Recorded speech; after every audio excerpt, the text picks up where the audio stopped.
Hello, here in Singapore we are of course property crazy. The level of home ownership is very, very high compared to many other countries around the world. But it also means that some opportunities which you might not have the liquid cash for present themselves in markets outside of the home market. The question is, which one?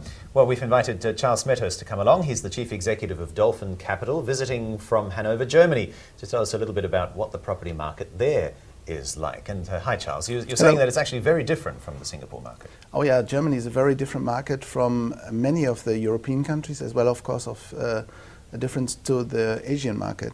So we have more a rental market than an ownership market. So basically 40% of our people are only owning property. For example, in Ireland, in England, you have more than 85, 90% are owners instead of rental market.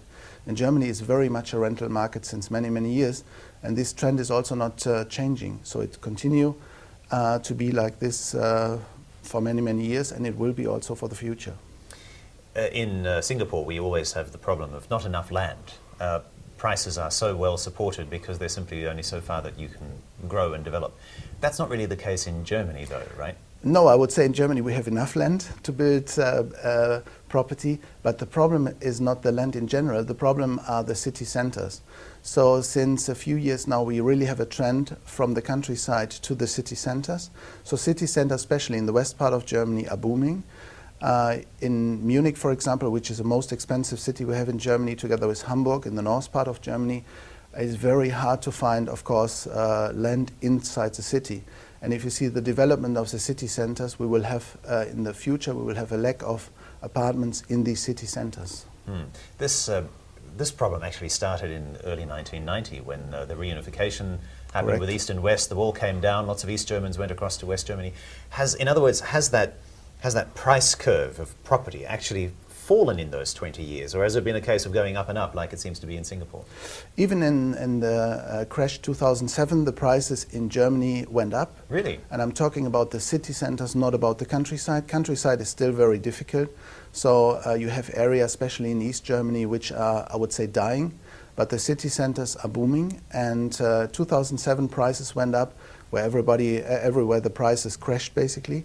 And that is very similar today. We have a European crisis, no doubt about this. And even though the property prices are booming at the moment. Next question has to be in relation to the sort of capital appreciation that you can see. Because after all, a lot of people, sure enough, they buy property to live in it, but a lot of people also want to see the capital appreciation.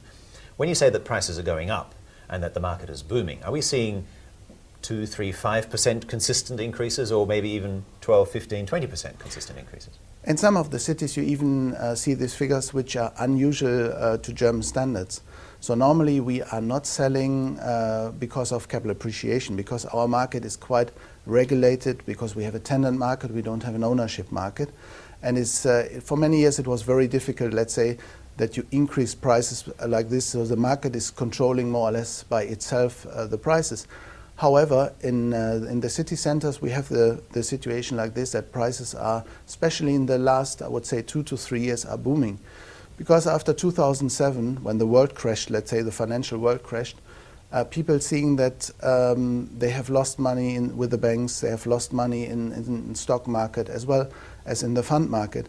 So they were not sure and they were lost confident. So basically the hope is going into property. And now if you ask people, more than 80% would say property is the #1 investment model which we cover. Really? So in other words, the prices can only continue to go up if the demand is like that? In total, in general, we are on a very, very low level compared to other countries. So if you take London, if you take Paris, for example, then Berlin, for example, is on a very, very low level. So there is still room for improvement, I would say. And you mentioned the difference between East and West, and that some areas in the East were dying still after all these years. But then again, you know, in Asia, again, we look at Indonesia, for example, where for many years Indonesia was not an investment grade market, but actually it has grown very strongly. Could we see the same in East Germany, that yes, it is coming from much further behind the West still, but that is really where the growth is going to happen? No, I think at the moment still we have a slight higher growth in the east part than in the west part, but still of money still went and is going to the east part of Germany.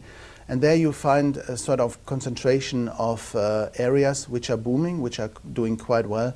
For example, if you take a city like Leipzig, which is the capital city of one of our territories, they have an increase of inhabitants, and they have also an increase of the economy, stronger than what you see in other West German countries.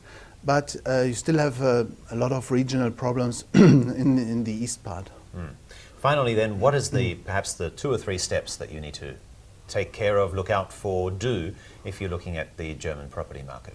Well, first of all, you have to look to the location. Location in Germany, if you ask somebody what is the first priority for property, they will say location is the first one, second one is location, and third one is location. So, and that is the same also for investment. So our investment only goes to a certain part of Germany, so mainly into Berlin. Berlin is the hottest place for investment at the moment, also for foreign investors. There's a lot of room. The prices are still on a very reasonable level, I would say.